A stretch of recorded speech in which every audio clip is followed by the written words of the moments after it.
মহানবী সাল্লাল্লাহু আলাইহি সাল্লামকে আল্লাহ তাআলা নিরক্ষর রেখেছিলেন কেন? খুবই গুরুত্বপূর্ণ প্রশ্ন। আমাদের নবীজি নিরক্ষর ছিলেন, পড়তে জানতেন না, লিখতে জানতেন না।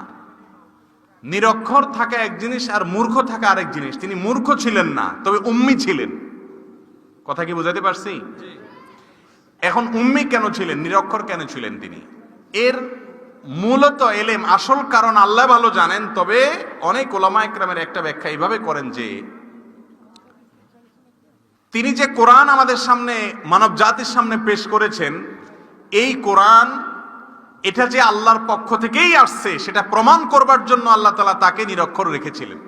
কারণ প্রিয় নবী সাল্লাল্লাহু আলাইহি সাল্লাম যদি লেখাপড়া জানতেন তাহলে কেউ বলতে পারতো যে অন্যান্য ধর্মগ্রন্থ বা বড় বড় বই থেকে উনি কালেকশন করে একটা বই রচনা করে ফেলেছেন, উনি বড় মেধাবী মানুষ, শিক্ষিত মানুষ।